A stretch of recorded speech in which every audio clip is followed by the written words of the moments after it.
scroll and stream at every 36 news stream kasama si Justin. Di sa neto makibalita makyala matutunan magdesisyon na tama.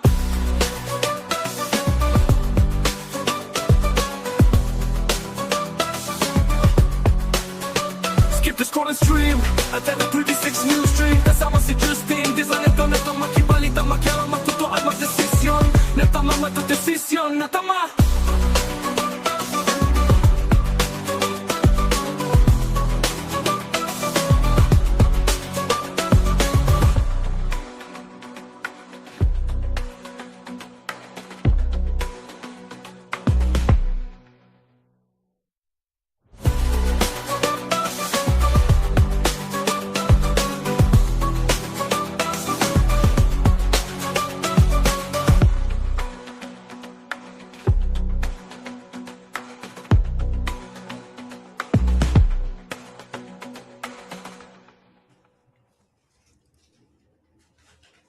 Balitang makatotoanan, balitang mapagkakatiwalaan, balitang may paggagamitan. Skip the scroll. Isang magandang hapon mga kabalen at welcome sa isang edisyon ng News Talk kung saan tatalakayin ho natin at pag-uusapan natin yung mga maiinit na usapin, mga viral na usapin ngayon dito sa ating lalawigang Pampanga at dito sa ating bansa. At meron ho tayong topic na mainit na pinag-uusapan ngayon. In fact, ay kakapost lang natin sa Facebook page ng CLTV 36 News at nakita natin marami na yung nagbigay ng kanilang mga saloobin ukol sa nasabing usapin. Magdesisyon na tama. Sino raw ba kasi ang hindi interesado sa usapan kaugnay ng sweldo? At meron hong grupo dito sa lalawigang Pampanga, ito hong Pampanga Business Circle, ang merong proposal na gawing 1,000 pesos ang minimum wage dito ho sa ating bansa. At ito ho'y kanila nang ipinaabot sa tanggapan ni Senator Bam Aquino. Upang higit po nating pag-usapan yung nasabing panukala o yung proposal, makakasama ho natin dito sa ating programa ang Fellowship Director ng Pampanga Business Circle. Wala pong iba, Chef Felix Asuncion. Isang magandang hapon, Chef Felix. Welcome dito sa ating programang Newsstream.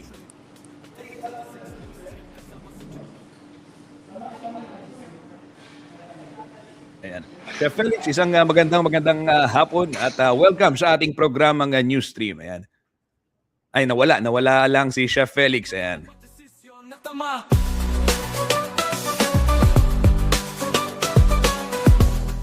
Sige ho mga kabalen, hintayin lang natin. Magre-rejoin in a while si Chef Felix Asuncion. Ito pong Fellowship Director ng Pampanga Business District. At habang hinihintay natin, basahin muna natin yung reaksyon ng ilang mga netizen dito ho sa ating katanungan kaugnay ng panukala na gawing 1,000 piso itong minimum wage. Ayan. At nandito na si Chef Felix. Ayan. Chef Hello Felix, po. isang magandang hapon. Welcome sa ating programang Newsstream. Kumusta? Kumusta ka? At maraming salamat sa iyong pagbibigay oras. Ayan, magandang hapon po sa lahat. Maya panahapon po. Rin katama pong kabalen. Chef Felix, pag-usapan natin itong naging proposal ng inyong organisasyon, Pampanga Business Circle, na gawing 1,000 piso. Itong minimum wage. So kumusta? Ano yung nilalaman? Ano yung layunin nitong nasabing panukala? Ang nagiging layunin po natin is to really empower po, especially yung mga minimum wage earners po natin. And ang ating proposal ay humingi po tayo ng tulong sa ating gobyerno para po talagang mabigyan po natin ng mas malakas na buying power yung ating mga minimum wage earner. I think very kumbaga maganda po siyang isulong lalo na po ngayon dahil po sa maraming nangyayari po sa ating iba't ibang rehiyon, especially sa mga issues sa ating iba't ibang panig ng mundo. Ito po yung malaking makakatulong po talaga sa ating mga minimum wage earners. Chef, maraming nagsasabi o may mga nagsasabi, may mga nababasa tayo. Posibleng makasama daw sa negosyo at posibleng maging anti-business. How would you reply to this comment dito sa inyong panukala? Actually, ako rin po ay isang negosyante po, no? And kumbaga, marami rin po tayo mga natutulungan ng mga employees, no?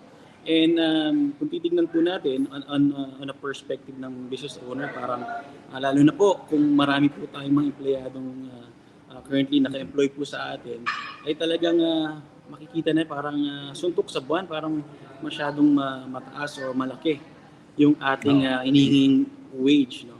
Pero kung titignan po natin sa kabilang banda, no, at ito po yung nagiging advokasya po namin, kung titignan po natin na kung ang gobyerno ay bibigyan po tayo ng tulong bilang mga employers, no, ito ay mas magiging advantage bilang employers, no? Dahil po ang inihingi po natin sa proposal is meron po tayong tinatawag ng 80-20% na proposal, which is na i-share na po namin yun na 80% no, will be coming from the government and the 20% will be shouldered by the employers. So kung titignan po natin yun, kung we're talking about 400 pesos, no, yung numbers po doon, no, to make it 1,000, which is yung provincial rate nasa 550, 560 or 600, say gano'n. So nasa 80%, 80 pesos ang isi-shoulder po ng mga employers while the government will be shouldering the other 320 pesos. So yun po ang ating nagiging advokasya in a way na when we empower our employees, you know, by giving them higher salary, they're being more motivated, they're being more empowered as well. At the same time, kumbaga, lalakas din po ang kanilang buying power. So, kung titignan po natin, no, if we would also doing our research, no, sa iba't ibang panig ng mga katabi po natin sa different parts ng Asia, no, kumbaga, yung mga minimum wage po nila ay tingnan po ang Korea, I think sa 3,000 plus po yan, no.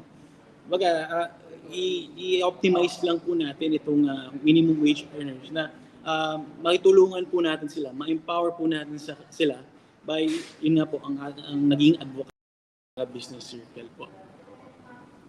Oo. Chef, itong pagpunta ninyo sa tanggapan ni Senator Bam, ano, at naipresenta ninyo, you were mentioning a while ago, yung 80% and 20% na kung paano aandar itong inyong proposal. Kumusta yung reception ng ating karehiyon na mambabatas? So, Senator Bam, of course, is coming from Tarlac, ano? Kapampangan niya naman. Ano yung kanyang naging reception dito sa panukalang ito? Actually po, maganda po yung naging kanyang reception. And ang nabanggit po niya sa amin is, of course, aralin po nila kung paano po ito maisa sa batas. At the same time, kung paano po natin ito maipupush, no? And syempre po, maraming aralin dyan, especially kung saan po natin kukunin, no, yung hinihingi po natin na subsidy na galing sa gobyerno. And of course, no, it will take time to review, but maganda po yung naging reception niya po dito. Oo. Ito bang pondo doon sa proposal ninyo, Chef, ay na-identify ba kung saan posibleng kuhanin yung magiging subsidiya sa mga negosyante kaugnay nitong panawagan na gawing 1,000 piso nga itong minimum wage? Opo, yun nga po, no, we're discussing or proposing na i-optimize po natin, no, yung ating mga binibigay po na ayuda. Wherein po, no, we are not saying na alisin po natin yung ayuda. We're saying we will optimize, no, because kailangan po talaga ng mga ibang kasamahan po natin na may support po ang gobyerno, especially po yung mga hindi po talaga na walang kakayahan na makapagtrabaho because of different reasons. But we're proposing to optimize it. Kumbaga, bigyan po ng laan ng budget or pondo na maybe makakakuha po tayo dun sa mga ayudas po na ipinamimigay sa ating mga kababayan po. Oo. Chef, eto maitanong ko lang din ano with the of course ongoing global crisis na banggit mo nga kanina, ano yung ginagawa naman ng organisasyon ano Pampanga Business Circle and of course yung mga kapwa negosyante dito sa atin sa rehiyon Central Luzon to come up with the possible ideas, solutions doon sa or preparations ano doon sa possible impact nitong nangyayari ngayon sa Middle East. Opo. Sa panahon po na to, kailangan po talaga tayo maging resilient at the same time mag-prepare po, no? Dahil sa nangyayari po sa Middle East and especially po na we're expecting na tataas po ang gasolina and it will entail that if the gasoline or the oil, no, ay tataas, magkaroon ng ripple effect, no? Domino effect po 'yan sa ating logistics, sa food costs, no? And bilang isang employer and negosyante po, no? Lalo-lalo part po tayo ng Pampanga Business Circle. We're discussing on how we can prepare, no? Paano po natin pwedeng i-prepare ang ating mga negosyo, paano po tayo pwedeng makapag-alat po ng mga ito yung mga tinatawag na emergency budget situation wherein we will not be able, kumbaga, hindi maapektuhan yung day-to-day natin na operasyon. And kung titigil man po no sa awa ng Diyos, titigil po itong gera na nangyayari po sa Middle East, there will still be a long kumbaga yung recovery ng mga pasilidad na to and ang ating the recovery, no, there will be a time, no, kumbaga to recover. Kaya po talagang nag-ahadya po, nagpe-prepare, no, kung paano po natin pwedeng maiadya ang ating mga businesses. Especially po, kami po ay nasa food industry. Yeah. We're also now recomputing, checking on our prices, no, on how we can create sustainable offerings as well, no, sa mga establishments po natin, sa food, sa restaurants, sa catering.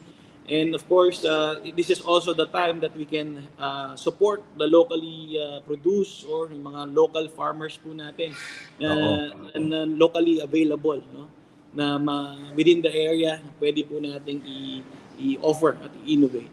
And yun po, naghahanda po talaga. We have to do proper planning, preparation, and of course, we have to stay updated, no, kung ano yung mga latest news na nangyayari. So that this won't create a fear, no? Kasi po ang mga iba po ay natatakot dahil this is really a global tension that's happening within different areas, no, like Iran and Israel. But again, let us be prepared, no, maghanda po tayo, let's be faithful, magdasal po natin na sana hindi na po ito umaba. Hindi na po ito mas escalate pa po. Oo, tama. Chef, pahawal ko lang ano with the recent oil price increase ano, ramdam na ba ito sa mga local produce natin, yung mga agricultural products natin as coming from the food industry ano, yung F&B industry. Kumusta yung epekto nito?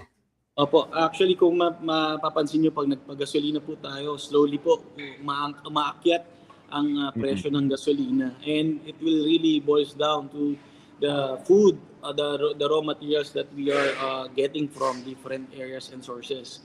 And isa po to actually isa sa mga nagiging challenge po, no, na problema, na logistics problem in a way na kung papanik po tayo or makikita natin yung mga sangkap galing sa norte, sa Baguio, no, talagang pagka naisakay na po yan sa logistics, ay talagang tumataas po yung presyo ng mga bilihin po natin. And ngayon po, ramdam na po natin, nakikita na po natin that they are partially increased, no, sa ating mga bilihin po. No? Ayan. Chef, bilang panghuli na lang, mensahe na lang sa ating mga kababayan, sa mga kapwa mo, negosyante rin, ano, na alam ko, itong... marinig. Ayan, ayan. Justin. Yan. Chef, ayan, do you hear me? Ayan, loud and clear po. Ayan, ayan. Oh. Chef, panghuli na lang, mensahe na lang sa ating mga kababayan, kaugnay nitong panawagan ng inyong grupo na magkaroon ng 1,000 peso minimum wage, ano, and ano yung siguro development na aasahan natin in the coming days kaugnay nitong nasabing proposal. Opo. Sa ating mga kababayan po, no, na nagpa-follow or umaasa po na ito pong ating mga salary or ang ating minimum wage ay may sulong po natin, no? Ipagdasal po natin ito. And of course, sa mga kagaya ko po na negosyante, no? Huwag po tayong matakot dahil ito po ay magiging daan, no? Para mas ma-empower po natin yung mga nagtatrabaho po natin. At the same time po, no, nakikita rin po namin, no, dahil po sa Manila, iba po yung rate po doon, di ba po? So kung the provincial, no, yung rate po natin sa mga provinces is tataas din po, no, magiging 1,000. Kumbaga, magkakaroon din po na backlogging, no, sa Metro Manila na naasahan po natin na magkakaroon din po ng magandang opportunity sa ating lalawigan. And of course, bilang business owners, no, we're hoping na this also be hand in hand na pakikipagtulong sa gobyerno, no? Dahil po imagine if tutulong o magkakaroon ng subsidiya sa pasahod po natin, no? In a way, mapupush din po natin ang financial inclusions, no, or digital financial inclusion wherein magkakaroon po ng mga bank accounts yung mga employees po natin wherein, no, kapag po nagkaroon po yon, no, pwede rin po silang makapag-create ng savings, no, dahil po kung ano man po yung may subsidize sa kanila, pwede po nilang yung maitabi at magamit sa mga emergency cases na nangyari po tulad ngayon na may magera, no.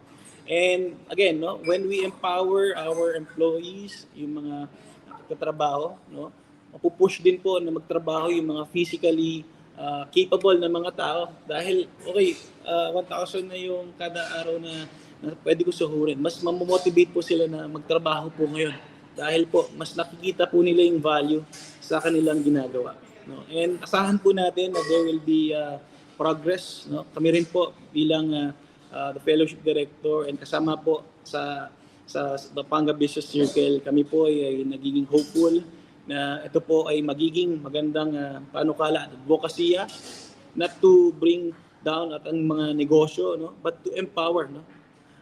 May magandang side po itong mangyayari po ito. And marami pong mga possible updates na pwede po namin i-share as we go along dahil po may mga talks pa po kaming nakakausap na gusto po rin po makipag-connect po sa amin, no, para po mapagtulungan, no, at marinig, no, kung ano po yung pwedeng plano dito sa ating isinusulong bilang isang organisasyon po and ito pong advokasya na to. Okay, maraming salamat Chef Felix Asuncion, Fellowship Director. Director. Ang volume mo, Sir Justin. Ayan, nawawala. Balik mo din. Nawawala po. Ayan. Okay, Chef Felix, maraming salamat. Wala pa rin po. Ayan, maraming salamat Chef Felix Asuncion, Fellowship Director ng Pampanga Business Circle. Atin hong narinig yung kanyang paliwanag kaugnay nitong panawagan ng kanilang organisasyon na gawing 1,000 pesos ito hong minimum wage. At batay na rin dun sa update ni Chef Felix ay kabilang doon sa huli nilang naging hakbangin itong pagpapadala nga ng proposal sa tanggapan ni Senator Bam Aquino na siya naman magre-review dito sa proposal at kung paano pag-aaralan, kung paano ipatutupad at paano ihahain dito sa ating legislatura upang umusad at naway maging ganap na batas. Ito yung panawagan ng grupong Pampanga Business Circle. Muli po at sa ngalan ng mga balitang makatotohanan, balitang mapagkakatiwalaan at balitang may paggagamitan, ito po si Justin Dizon, ito po ang Newsstream. Maraming salamat po. Kasama si Justin Dizon, neto makibalita, makialam, matuto at magdesisyon. Tama magdesisyon ang tama, Skip the scroll and stream at every 36 news stream. Kasama si Justin Dizon, neto makibalita, makialam, matuto at magdesisyon na tama.